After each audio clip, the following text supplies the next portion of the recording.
பரிசுத்தர் பரிசுத்தர் பரிசுத்தர் என்று சதா காலையிலும் பரலோகத்திலே போற்றப்பட்டுக் கொண்டிருக்கும் நம்முடைய திருத்துவ தேவனின் நாமத்தில் உங்கள் யாவரையும் இந்த புதிய மாதத்தில் நான் வாழ்த்துகிறேன். பிரியமான தேவஜனங்களே, கடந்த 7 மாதங்களாக தேவனுடைய இரக்கத்தினாலும் அவருடைய தயவினாலும் நாம் கடந்து வந்தோம். 8வது மாதத்தில் கர்த்தர் வந்து காடி வைப்பதற்கு நமக்கு கிருபை செய்தார். அவருடைய பரிசுத்த நாமத்திற்கு மகிமை உண்டாவதாக. கடந்த மாதங்கள் எல்லாம் ஒரு கதையை போல நாம் கழித்தோம். இப்போதுதான் இந்த புது வருடம் ஆரம்பித்தது போல் நமக்கு தோன்றினது. ஆனால் 7 மாதங்கள் கடந்து ஓடினது. இன்னும் இந்த வருடம் முடிவதற்கு சில மாதங்கள் மாத்திரமே காணப்படுகிறது. இப்படி இருக்க பிரியமான தேவஜனங்களே, காலங்கள் கடந்து போகிறது. நாம் சில நாட்களில் அவருடைய வருகையில் நாம் பறந்து போகிறோம். இந்த உலகம் நமக்கு நிரந்தரம் அல்ல என்பதை நாம் அறிந்து கொண்டு அவர் கொடுத்திருக்கும் வாக்குத்தத்தங்களை நாம் சுதந்திரித்துக் கொண்டு அந்த வாக்குத்தத்தங்கள் அனைத்தையும் விசுவாசித்து அவர் கொடுத்திருக்க வாக்குத்தத்தங்களை நாம் விசுவாசித்து நடக்கும் பொழுது அவைகள் தேவனுடைய சித்தத்தின்படி நம்மை நடப்பதற்கு அது வழிவகுக்கிறதாய் காணப்படுகிறது. ஆகவே நாம் இன்றைக்கு தேவ வசனத்தை, அவருடைய வாக்குத்தத்தத்தை நாம் கவனிக்கலாம். இந்த மாதத்தில் தேவன் கொடுத்திருக்கும் வாக்குத்தத்தமானது ஏசாயாவின் தீர்க்கதரிசன புஸ்தகத்திலே 54ஆம் அதிகாரம் 12ஆம் வசனம் இப்படியாக சொல்வதை நாம் கவனிக்கலாம். உன் பலகணிகளை பளிங்கும், உன் வாசல்களை மாணிக்க கற்களும், உன் மதில்களை எல்லாம் உச்சிதமான கற்களும் ஆக்குவேன் என்று தேவன் நமக்கு 3 விதங்களிலே நம்மை இந்த மாதத்தில் ஆசீர்வதிக்கப் போகிறார். நாம் கண்களை மூடி ஜெபிக்கலாமா?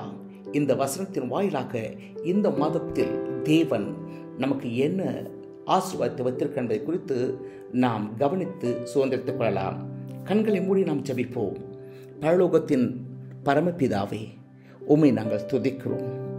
எங்கள் கண்மலை மீட்புமாக இயேசுவின் நாமத்தில் நம்முடைய சமூகத்தில் வருகிறோம். தந்தையே, எங்களுக்கு குறித்திருத்ததை ஒருவரும் பறிக்க முடியாது. இன்றைக்கு எங்கள் சபைக்கு நீர் கொடுத்திருக்கிற வாக்குத்தத்தத்தை நாங்கள் நினைவு கூறுகிறோம். ஆம் ஆண்டவரே, இந்த வாக்குத்தின்படி எங்களை நடத்த நீர் வல்லமையுள்ள தேவனாய் இருக்கிறீர் என்பதை விசுவாசித்து நாங்கள் உமக்கு ஸ்தோத்திரங்களையும் துதியும் கனத்தையும் செலுத்துகிறோம். ஆண்டவரே, இந்த வசனத்தின் வாயிலாக நீர் என்ன பேச சித்தம் கொண்டிருக்கிறீர். எங்களோட பேசும். எங்கள் இருதயம் ஆயத்தமாய் இருக்கிறது. உம்முடைய சமூகத்தில் கொடுக்கிறோம். இயேசு கிறிஸ்துவின் உன்னத நாமத்தில் ஜெபிக்கிறோம் எங்கள் அன்பின் பரலோக பிதாவே, ஆமென். பிரியமானவர்களே, இந்த வசனத்தை நாம் கவனிக்கலாம். இந்த வசனத்துடைய விளக்கம் இப்படியாய் சொல்வதை நாம் கவனிக்கலாம். சுவர்களின் உச்சியில் இரத்தினங்களால் செய்ய கற்களை வைப்பேன். 2வதாக, நான் வாசல்களுக்கு மாணிக்க கற்களை பயன்படுத்துவேன். 3வது, உன்னை சுற்றி சுவர்கள் கட்ட விலை உயர்ந்த கற்களை பயன்படுத்துவேன். என்ன அற்புதமான வார்த்தை தேவன் இந்த மாதத்தில் நமக்கு கொடுத்திருக்கிறார். பிரியமானவர்களே, விசுவாசத்தோடு இதை கேட்டு நீங்கள் அதை பற்றி கொண்டால் இந்த வசனங்கள் உங்கள் வாழ்க்கையிலே அது வித்தாய் ஊர்ஜிதமாய் உறுதியாய் நிறைவேறும். கர்த்ததாமே உங்களை ஆசீர்வதிப்பாராக. பிரியமானவர்களே, சொல்லப்பட்ட வசனத்தை நீங்கள் கவனியுங்கள். இங்கே என்ன சொல்லப்பட்டிருக்கிறது? நீங்கள் சரியாக கவனித்து பார்த்தால் ஒரு மனிதனுடைய வாழ்க்கையிலே அவன் தங்கி தாவரிக்கும் ஒரு ஸ்தலத்தை குறித்து இங்கு சொல்லப்பட்டிருக்கிறது. மனித வாழ்க்கையில் அது உலகத்தாருடைய வாழ்க்கையில் சொல்லப்படவில்லை. இது கர்த்தரை விசுவாசித்து நம்புகிற பிள்ளைகளுக்கு, அதாவது ஆவிக்குரிய இஸ்ரவேலர்களுக்கு கொடுக்கப்பட்ட இது அற்புதமான வாக்குத்தத்தம். இது நீங்கள் இந்த அதிகாரத்தின் முதல் வசனத்தை நீங்கள் பார்க்கும்போது இஸ்ரவேல் ஜனங்களுக்கு சொல்லப்பட்ட வார்த்தைகள் என்பதை நீங்கள் புரிந்து கொள்ளலாம். நாம் இப்பொழுது சரீரப்பிரகாரமான இஸ்ரவேலர்களாக இல்லாமல் இருக்கலாம். ஆனால் நாம் இயேசு கிறிஸ்து இரத்தத்தினால் கழுவப்பட்டு ஞானஸ்தானம் பெற்று புதுப்பிக்கப்பட்டு ஆவிக்குரிய இஸ்ரவேலர்களாய் நாம் மாறி இருக்கிறோம். இப்படி இருக்க ஆவிக்குரிய இஸ்ரவேலர்களுக்கு தேவன் கொடுக்கிற வாக்குத்தத்தம் தான் இது. என்ன அற்புதமான வாக்குத்தத்தங்களை பார்த்தீர்களா? அற்புதமான வாக்குத்தத்தம் இது. அனைத்தும் ஒரு வீட்டை குறிக்கிற வார்த்தைகளாக இருக்கிறது. மனிதன் பகல் முழுதுமாக பிரயாசப்பட்டு அவன் ஓடி ஆடி அவன் சம்பாதித்து இரவு நேரங்களிலே வந்து தாபரிக்கும் ஒரு ஸ்தலம்தான், இளைப்பாறும் ஒரு ஸ்தலம்தான். அது ஒரு நிம்மதியான ஒரு இடம், அமைதலான ஒரு இடம், சந்தோஷமான ஒரு இடம், குடும்பத்தோடு மகிழ்ந்திருக்கும் ஒரு இடம். அந்த இடத்தை குறித்து தான் கர்த்தர் இன்றைக்கு சொல்லுகிறார். ஒவ்வொரு மனிதனுடைய வாழ்க்கையிலும் வீடு என்பது மிக முக்கியமானது. வீடு இல்லாமல் ஒரு மனிதன் இருக்க முடியாது. சாதாரண சின்ன சின்ன குருவிகளும் கூட தனக்கென்று ஒரு கூடுகளை வைத்துக் கொண்டிருக்கின்றது. அதே போல மனிதனுக்கு கூட கர்த்தர் ஒவ்வொருக்கும் வீடுகளை கொடுத்திருக்கிறார். அந்த வீடு தேவன் தாவரிக்கும் வீடாய் அது மாறுகிறது. ஒவ்வொரு நாளும் நாம் துதிக்கும் போது, ஸ்தோத்திரிக்கும் போது அவருடைய பிரசனம் நம் வீட்டில் இறங்கி வருகிறது. அதனால் நம் சமாதானத்தையும் சந்தோஷத்தையும் மகிமையும் நாம் பெற்றுக்கொள்வர்களாய் காணப்படுகிறோம். பிரியமானவர்களே, பாருங்கள், இந்த சொல்லப்பட்ட வார்த்தையை கவனிங்கள். இந்த வார்த்தை இதுவரை கிடைக்கக்கூடாத ஒரு அற்புதமான வார்த்தையாய் தேவன் நமக்கு கொடுத்திருக்கிறார். பாருங்கள், நம்முடைய வீடு எப்படி கட்டப்படும் என்பதை குறித்து இங்கு தெளிவாய் சொல்லப்பட்டிருக்கிறது. அதுவும் தேவன் கட்டப்போகிறாராம். இந்த மாதத்தில் எத்தனை பேர் வீடுகளை கட்டப்போகிறீர்கள், ஆரம்பிக்க போகிறீர்கள் வீடு கட்டுவதற்கு? இல்லாவற்றில் எத்தனை பேர் இந்த மாதத்தில் கட்டி முடித்து நீங்கள் மகிழ்ந்து சந்தோஷப்பட போகிறீர்கள்? இல்லாவற்றில் எத்தனை பேர் அடுத்து வீடை கட்டலாமா என்பதை குறித்து பிளான் செய்ய போகிறீர்கள்? இது தேவன் கொடுத்திருக்கிற வாக்குத்தத்தம். நிச்சயமாய் அவர் செய்வார். வேதம் சொல்லுகிறது, கர்த்தருடைய பிள்ளைகளுக்கு உத்தம இடத்தையும் கீர்த்தியும் தருவேன் என்று அவர் சொல்லியிருக்கிறார். அப்படி இருக்க இந்த மாதத்தில் தேவன் நம் கொடுத்திருக்க வாக்குத்தத்தத்தை சற்று நினைவு கூர்ந்து பாருங்கள். வசனம் என்ன சொல்லுகிறது? உன் பலகணிகளை பளிங்கும்.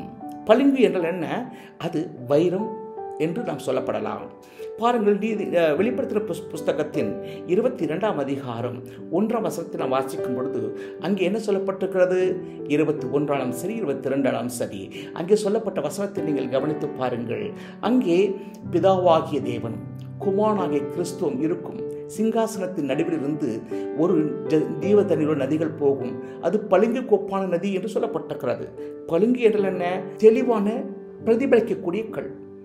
ஒரு வெளிச்சத்தை பெற்று அது மறுபடியும் பிரதிபலிக்கக்கூடிய கல்லாய் அது காணப்படுகிறது. அப்படியானால் பிரதிபலிக்கக்கூடியது எது? அதுதான் வைரம் என்று அழைக்கப்படுகிறது. ரத்தினங்கள் 9 வகைகள் இருக்கின்றன. பூமிக்கடியிலே கிடைக்கின்றன. 9 ரத்தினங்களும் ரத்தின கற்களும் விதவிதமான கற்கள் இருக்கிறது. அதில் வைடூரியம் இருக்கிறது, கோமேதகம் இருக்கிறது, படிக்கப்பச்சை இருக்கிறது, இளநீளம் இருக்கிறது, சந்திரகாந்தம் இருக்கிறது. இப்படி 9 விதமான கற்கள் பூமியிலிருந்து கிடைக்கப்படுகிறது. அத்தனை கற்களும் வித்தியாசமான கலரிலும் வித்தியாசமான நிறத்திலும் வித்தியாசமான சுபாவமுடையதாய் காணப்படுகிறது. இப்படி இருக்க இங்கு சொல்லப்பட்ட இந்த வீட்டுக்கு 3 விதமான கற்கள் இங்கே விசேஷமாய் பயன்படுத்தப்படுகிறது. ஒன்று பளிங்கு, 2வது மாணிக்கம், 3வது பலவிதமான உச்சிதமான கற்கள். அப்படியானால் இந்த 9 கற்களும் ஒரு வீட்டுக்குள்ளே அடங்கியிருக்கிறது. நீங்கள் கவனித்தீர்களா? நாம் வீடு கட்டும் பொழுது நம் கல்களால் தான் நாம் ஃபவுண்டேஷன் போடுகிறோம், கற்களால் தான் நாம் கட்டுகிறோம், கற்கள் நிறைத்து தான் நாம் மேலே மச்சு பாவுகிறோம். இப்படி இருக்க நாம் ஒரு வீடு கட்டும் பொழுது கற்கள் எவ்வளவு விசேஷமானவை என்பதை யோசித்து பாருங்கள்.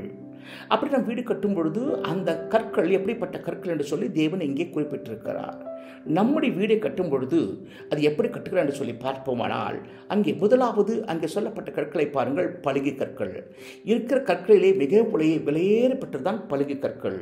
அவைகளை எங்கே அப்படி வைக்கிறார் என்று சொன்னால் நம்முடைய வீடுகளின் மேலே உச்சியிலே, வீட்டின் சுவரின் உச்சியிலே அமைந்திருக்கிற பலகணிகள் என்றால் ஜன்னல். ஜன்னலின் வழியிலே தான் ஜன்னலை பளிங்கினால் அவர் அலங்கரிக்கிறார் என்று சொல்லப்பட்டிருக்கிறது. ஒரு ஜன்னலுக்கே தேவன் பளிங்கை பளிங்கை வைத்து அலங்கரிப்பார் என்று சொன்னால் நம்முடைய வீடு எப்படி இருக்கும் என்று சொல்லி யோசித்து பாருங்கள். பளிங்கு கற்களுடைய சுபாவம் என்ன? அது வெளிச்சத்தை பெற்று பிரதிபலிக்கக்கூடியது. நீங்கள் கவனிங்கள், அது எங்கே இருக்கிறது? நம்முடைய வீட்டின் சுவரின் உச்சியிலே, ஜன்னலிலே வைக்கப்படுகிறது. இது எதை காண்பிக்கிறது? நாம் ஒவ்வொரு நாளும் தேவனுடைய பிரசன்னத்தை பெற்று நாம் இந்த உலகத்திலே பிரதிபலிக்கும் ஒரு அனுபவத்தை காண்பிக்கிறது. ஆகவே இந்த மாதத்தில் நாம் என்ன செய்ய போகிறோம்? தேவனுடைய பிரசன்னத்தினால் நம்முடைய வீட்டிலே நிரம்ப போகிறோம். நம்முடைய வீடாகிய வாழ்க்கையானது பளிங்கு கற்களால் நிரப்பப்பட போகிறது. பளிங்கு கற்களால் வெளிச்சம் தரப்போகிறது. நாம் இயேசுவினுடைய முகத்தின் பிரசன்னத்தினாலும் அவருடைய பிரகாசத்தினாலும் நாம் நிறைந்து நாம் மற்றவர்களுக்கு நாம் பிரகாசிக்க போகிறோம். அது எங்கிருந்து பிரகாசிக்க போகிறோம்? நம்முடைய வீட்டிலிருந்து பிரகாசிக்க போகிறோம். அது மட்டும் நல்ல பிரியமானவர்களே, இரண்டாவது அவர் என்ன சொல்லப்பட்டிருக்கிறது? மாணிக்க கற்கள் என்று சொல்லப்பட்டிருக்கிறது. இந்த மாணிக்க கற்கள் என்று சொல்லப்படும் பொழுது அது எப்படி உருவாக்கப்படுவது தெரியுமா? பூமியின் ஆழத்திலே அது அலுமினியம் மற்ற தாது பொருட்கள் நிறைந்து அவைகள் உருவாக்கப்படுகிறது. அவைதான் மாணிக்கம் என்று சொல்லுகிறோம். இந்த பூமியில மாணிக்கம் என்று சொன்னால் நம்ம எல்லாம் அறிந்திருப்பது என்ன? ஜனங்கள் கட்டின கதைகள் தான் நமக்கு ஞாபகம் வருகிறது. மாணிக்கம் என்று சொன்னால் அது பாம்பினுடைய வாயிலிருந்து கிடைக்கிறது என்று சொல்லி அநேகர் சொல்லி கதைகள் கட்டிவிட்டிருக்கிறார்கள். ஆனால் மாணிக்கம் வந்து உண்மையாக பாம்பின் வாயிலே கிடைக்கக்கூடியது அல்ல. விஷயங்களால் உருவாக்கப்படுகிற மாணிக்கமும் அல்ல. அது தவறான ஒன்று. அது நாம் பல விதங்களில் கேள்விப்பட்டிருக்கிறோம். ஆனால் அது அல்ல மாணிக்கம். மாணிக்கம் என்பது உண்மையான மாணிக்கம் பூமியின் அடியிலே மிகவும் தாழ்வான இடங்களிலே அவைகள் உருவாக்கப்படுகிறது. அது உருவாக்கப்பட்டு கற்களிலே அது சேர்க்கப்பட்டு கற்களுடைய அசைவினாலே பூமியின் சுழற்சினாலே அது கற்கள் வழியாகவே அது பூமிக்கு மேலே அது வருகிறது. அதுதான் அருகிலே வரும்பொழுது மனிதர்கள் அதை வெட்டி எடுத்து அவைகளை பயன்படுத்துகிறார்கள். ஆகவே மாணிக்கம் என்பது விலையுயர்ந்த கற்களே ஒரு கற்கள், அதாவது வைரத்தின் அடுத்த நிலையில் இருப்பது மாணிக்கம். ஆகவே உங்களுடைய வாழ்க்கையிலே இந்த மாணிக்கம் என்பது விலையுயர்ந்த கற்களாக இருக்கிற அப்படின்னாலே அவைகளை எங்கே கர்த்தர் கொண்டு வைக்கிறார் தெரியுமா? உங்கள் வாசலிலே வைக்கிறார். உங்கள் வாசல் இதனால் நிரப்பப்பட்டிருக்கிறது. கற்கள் மாணிக்க கற்களால் நிரப்பப்பட்டிருக்கிறது. விலையுயர்ந்த கற்கள் நிரப்பப்பட்டிருக்கிறது. ஹல்லேலூயா. ஆகவே இந்த மாணிக்கத்துடைய சுபாவங்களை நீங்கள் பார்க்கும்போது அவைகள் ஒரு விலையுயர்ந்த சுபாவத்தை இது வெளிப்படுத்துகிறது. மாணிக்கம் கிறிஸ்துவை குறிக்கிற ஒன்றாய் காணப்படுகிறது. ஆகவே உங்கள் வாசல் அருகில் இருப்பது யார்? கிறிஸ்து. உங்கள் வாசல் யார்? கிறிஸ்து. அவர் தான் சொன்னார், நானே வாசல் என்று அவர் சொன்னார். ஆகவே நம்முடைய இயேசு எப்படிப்பட்டவர்? விலை உயரப்பட்டவர். உலகத்திலே எதை காட்டிலும் அதிக உயர்ந்த நிலையிலே காணப்படுகிறவர். ஆகவே இந்த இயேசு உங்களுடைய வாழ்க்கையிலே வாசலிலே நீங்கள் வைக்க வேண்டும். அவர் உள்ளே மாத்திரமல்ல, வெளியே மாத்திரமல்ல, நீங்கள் வாசலிலே வைக்கும் பொழுது உங்கள் வாழ்க்கையானது செழித்தோங்கும். இந்த மாதத்தில் இயேசுவை அவரை முன்னே வாசலிலே வையுங்கள். பின்னே நீங்கள் வைக்க வேண்டிய அவசியம் இல்லை. இயேசுவை முன்னே வையுங்கள். வாசல் என்பது வீட்டுக்கு முன்பு இருக்கக்கூடியதான முன்பாகத்தில் இருக்கக்கூடிய விசேஷமான இடம். ஆகவே அங்கே இயேசுவை வைக்கும் பொழுது உங்கள் வாழ்க்கையில் எல்லா வித நன்மைகளும் எல்லா விதமான ஆசீர்வாதங்களும் கிறிஸ்துவின் மூலமாக உங்கள் வீட்டுக்குள்ளே, வாழ்க்கை என்னும் வீட்டுக்குள்ளே அது கடந்து வரும். ஆகவே பிரியமானவர்களே, இயேசு அவர் மாணிக்கம், மனிதர்கள் மாணிக்கம் அவர்தான். அவர் வெளியேற பெற்றவர். அவர் ரொம்ப தூரத்திலிருந்து நம்ம இடத்திலே வந்தவர். பரலோகம் என்று அழைக்கப்படும் இடத்திலிருந்து அவர் வந்தவர். மறைக்கப்பட்ட இடத்திலிருந்து அவர் வந்தவர். அவர்தான் உண்மையான மாணிக்கங்கள். ஹல்லேலூயா. கர்த்தருடைய பரிசுத்த மையம் உண்டாகட்டும். மூன்றாவதாக இன்னொரு விஷயத்தையும் கர்த்தர் நமக்கு ஆசீர்வாதமாய் கொடுக்கிறார். அது என்னவென்று சொன்னால், மூன்றாவது சொல்லப்பட்டிருக்கிறது மதில்கள் எல்லாம். ஒரு வீட்டிற்கு மிக அவசியமானது மதில்கள். மதில் என்றால் அது ஒரு நாட்டிற்கு எப்படி கோட்டைகள் அமைத்து பாதுகாக்கிறார்களோ அதே போல வீட்டிற்கும் மதில்கள் தேவை. மதில் என்பது அது நம்முடைய வீட்டை பாதுகாக்கக்கூடியது. அனாவசியமான மிருகங்களும் தேவையற்ற மனிதர்களும் நம் வீட்டுக்குள் பிரவேசிக்க முடியாது.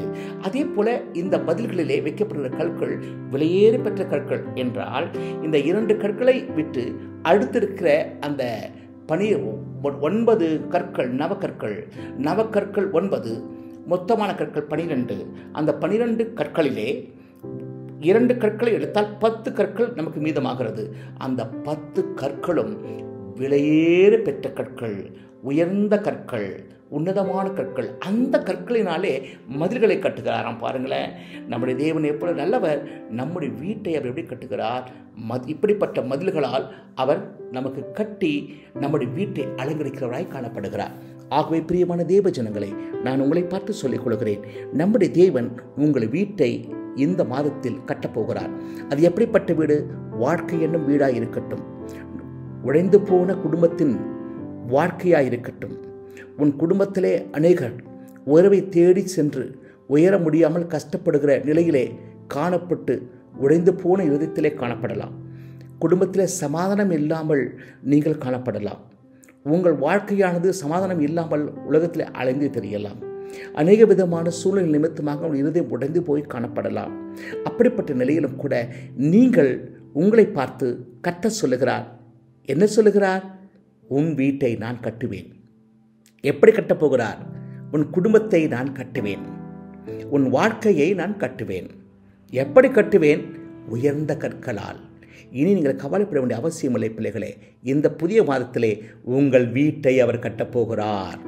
உங்கள் சரீரப்பிரகமான வீடு மாத்திரமல்ல, அது மாத்திரம் லிட்டரலான வார்த்தை பிரகாரமான வீடு மாத்திரமல்ல, உன் வாழ்க்கை என்னும் வீட்டையும் கர்த்தர் கட்டப்போகிறார். ஆகவே இதை விசுவாசிக்கிறவர்கள் நீங்கள் நம்பி இதை விசுவாசித்து பெற்றுக்கொள்ளுங்கள். கர்த்தர் உங்களுடைய வாழ்க்கையிலே இன்னும் மென்மேலும் இந்த மாதத்திலே பெரிய காரியங்களை செய்வார். அதற்கு நீங்கள் செய்ய வேண்டியது என்ன? முதலாவது, உயர்ந்த கல்லாகிய வைரம். நீங்கள் பிதாவுடைய கிறிஸ்துனுடைய முகத்தின் பிரகாசத்தை நீங்கள் ஒவ்வொரு நாளும் ஜெபித்து வேதம் வாசித்து அவருடைய பிரகாசத்தை பெற்றுக்கொண்டு மற்றவர்களுக்கு பிரகாசங்களாய் காணப்பட வேண்டும். இரண்டாவது, கிறிஸ்து என்னும் தெய்வத்தை உங்கள் வாசலிலே வைக்க வேண்டும். அவர்தான் மாணிக்கக்கல். மூன்றாவதாக, பலவிதமான கற்களை கொண்டு நீங்கள் மதில்களை கட்ட வேண்டும். பலவிதமான கற்கள் என்றால் என்ன? பலவிதமான சுபாவங்கள். அவைகள் தான் கனிகள் என்று அழைக்கப்படுகிறது. அன்பு, சந்தோஷம், சமாதானம், நீடிய பொறுமை, எச்சியடக்கம், நற்குணம், சாந்தம் போன்றதான அனைத்து 9 விதமான கற்கள் இருக்கிறது. அந்த கற்கள் உங்களுடைய மதில் சுவர்களிலே அமைந்திருக்க வேண்டும். அந்த சுபாவங்கள் தான் மதில் சுவர்களாய் காணப்பட வேண்டும். உங்கள் வாழ்க்கையில் மதில்கள், உங்களை காக்கக்கூடிய மதில்கள் உங்கள் சுபாவங்களே. ஆகவே உங்கள் சுபாவங்கள் தான் உங்களை உயர்த்த முடியும். உங்கள் சுபாவங்கள் தான் உங்களை ஆசீர்வதிக்க முடியும். உங்கள் சுபாவங்கள் நிமித்தமாகத்தான் உங்கள் இந்த உலகத்தில் உயர முடியும். உங்கள் சுபாவத்தின் நிமித்தமாகத்தான் அநேக நண்பர்களை சேகரிக்க முடியும். உங்கள் சுபாவத்தின் நிமித்தமாகத்தான் அநேக ஜனங்கள் ரட்சிப்புகள் நடத்த முடியும். ஆகவே உங்கள் சுபாவங்களே உங்களுடைய வீட்டின், உங்கள் வாழ்க்கையின் முற்புறத்தில் சுற்றிலுமாக அது வேலியாக, காம்பவுண்டாக, மதில்களாக காணப்பட வேண்டும். இப்படி இருக்குமானால் இந்த புதிய மாதத்திலே தேவன் உங்கள் வீட்டை கட்டி எழுப்புவார்.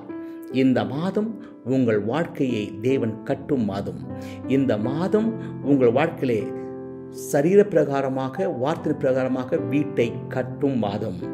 இந்த மாதத்தில் எத்தனை பேர் நீங்கள் சரீர பிரகாரமாக வீடை கட்ட நியமித்திருக்கிறீர்களோ, யோசித்திருக்கிறீர்களோ, உங்கள் வாழ்க்கையிலே தேவன் நிச்சயமாக அந்த காரியத்தை நிறைவேற்றுவார், உண்மையாக நிறைவேற்றுவார். அது மாத்திரமல்ல, எத்தனை பேர் வீடுகளை கட்டி கொண்டிருக்கிறீர்களோ, இந்த மாதம் முடித்து அதற்குள் பிரவேசிக்க, அதில் மகிழ்ந்து களி கூற கர்த்தர் உங்களுக்கு இரக்கம் செய்வார். யாரெல்லாம் வீடு இல்லாமல், இடம் இல்லாமல், வீடு வாசல் இல்லாமல், சொந்த இடம் இல்லாமல் கஷ்டப்படுகிறீர்களோ, உங்கள் வாழ்க்கையிலே வீடு கட்டுவதற்கான இடத்தையும் கர்த்தர் தருவார். நீங்கள் விசுவாசித்து நீங்கள் ஜெபியுங்கள். ஒருவேளை உங்கள் வாழ்க்கையிலே இது எப்படி நடக்குமோ நடக்காது என்று சொல்லி சந்தேகப்பட வேண்டாம். நீங்கள் சந்தேகப்பட வேண்டும் சொன்னால் இந்த ஆசீர்வாதம் உங்களுக்கு பலிக்க முடியாது. ஆகவே நீங்கள் விசுவாசத்தோடே இதை ஏற்றுக்கொள்ளுங்கள். நீங்கள் விசுவாசத்தோடே இதை நம்புங்கள். நீங்கள் விசுவாசத்தோடே கிரியை செய்யுங்கள். இந்த மாதம் உங்கள் வாழ்க்கையிலே கட்டும் மாதம். உங்கள் வாழ்க்கையும், உங்கள் வீட்டையும், உங்கள் வாசலையும், உங்கள் மதில்களையும் கட்டி எழுப்பும் மாதம். கர்த்தர் நிச்சயமாகவே உங்களை இந்த மாதத்தில் ஆசீர்வதிப்பார். கர்த்ததாமே உங்களை ஆசீர்வதித்து இந்த வசந்த பிரகாரமாக நடத்தி உங்களை உயர்த்துவார்கள் என்று சொல்லி வாழ்த்தி உங்களுடைய ஆவுக்குரிய தகப்பனாகிய நான் விடைபெறுகிறேன். கர்த்தர் உங்களை ஆசீர்வதிப்பாராக. நாம் ஜெபிக்கலாம். எங்கள் பரலோகத்தின் அன்பின் பிதாவே, நாங்கள் துதிக்கிறோம். மகிமையான இந்த நல்ல வேலைக்காய் நன்றி. நீர் எங்களோடு பேசின அற்புதமான வார்த்தைகளுக்காய் நன்றி. இன்றைக்கு கொடுத்த இந்த வேத வசனத்தை இவருடைய சமூகத்தில் நாங்கள் ஒப்புக் கொடுக்கிறோம். ஆண்டவரே, இந்த புதிய மாதத்திலே 8ஆம் மாதத்தின் முதல் நாளிலே நாங்கள் நின்று கொண்டிருக்கிறோம். ஆண்டவரே, நீர் கொடுத்த அந்த வசனத்தின் படி அப்பா, எங்கள் வாழ்க்கை என்னும் வீட்டை நீர் கட்டுகிறவர். சரீர பிரகாரமான வீட்டையும் கட்டுகிறவர், வார்த்தையின் பிரகாரமான வீட்டையும் கட்டுகிறவர், ஆவிக்குரிய வீட்டையும் கட்டுகிறவர்.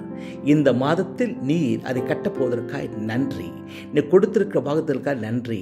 வெளியேற பெற்ற ரத்தினங்களாலும், வெளியேற பெற்ற வைரங்களாலும், வெளியேற பெற்ற மாணிக்கத்தாலும் நீர் எங்கள் வீட்டை கட்டப்போகிறீர். அதற்காக நன்றி. வீட்டை மாத்திரமல்ல, அந்த வீட்டையும் பாதுகாக்கக்கூடியதான ஒரு நல்ல காம்பவுண்ட், அதாவது மதில்களையும் நீர் கட்டப் போகிறீர். அதற்காக நமக்கு கொடி ஸ்தோத்திரங்களை செலுத்துகிறோம். அப்படியானால் உள்ளும் புறமும் எங்களுக்கு பெரிய பாதுகாப்பை நீர் வைத்திருக்கிறீர். நீரே எங்களுக்கு பாதுகாப்பாக இருக்கிறீர். உமக்கு கொடி ஸ்தோத்திரங்களை நாங்கள் செலுத்துகிறோம். ஆண்டவரே, இந்த புதிய மாதத்தில் கொடுத்த வாக்குத்தத்தங்களுக்காய் நன்றி. இந்த வாக்குத்தத்தின் பிரகாரமாக நாங்கள் எங்கள் வாழ்க்கையை அன்று அர்ப்பணித்து உமக்காக வாட நீர் கிருபை செய்ததற்காய் நன்றி. தொடர்ந்து எங்களை ஆசீர்வதியும். இந்த வசனத்தை கேட்டுக்கொண்டிருக்கிற ஒவ்வொரு பிள்ளைகளையும் நீர் அபரிவிதமாய் இந்த வசனத்தின்படியே நீர் ஆசீர்வதிக்க வேண்டுமாய் வேண்டிக் கொள்கிறேன். எல்லா துதி ஸ்தோத்திர கன மகிமை ஒவ்வொருவருக்கே நாங்கள் செலுத்துகிறோம். இயேசு கிறிஸ்து உன்னத நாமத்தில் ஜெபிக்கிறோம் அன்பின் பிதாவே, ஆமென். என் ஆத்துமாவே கர்த்தரை ஸ்தோத்திரி, என் முழுமையுடைய பரிசுத்த நாமத்தை ஸ்தோத்திரி. என் ஆத்துமாவே கர்த்தரை ஸ்தோத்திரி, கர்த்தர் செய்த சகல உபகாரம் என்று மறவாதே. நம்முடைய கர்த்தராகிய இயேசு கிறிஸ்துவின் கிருபையும் பிதாவாகிய தேவனுடைய அன்பும் பரிசுத்த ஆவின் அன்பின் ஐக்கியமும் சிநேகமும் பாதுகாப்பும் பராமரிப்பும் அப்படி அன்பின் வழித்தலும் இன்று மீண்டும் சதா காலங்களிலும் நம் அனைவரோடும் தங்கி தாபரித்திருப்பதாக. ஆமென், ஆமென். கர்த்தர் தாமே உங்களை ஆசீர்வதித்து இந்த மாதம் முழுவதுமாக உங்களை வழிநடத்துவாராக. ஆமென்.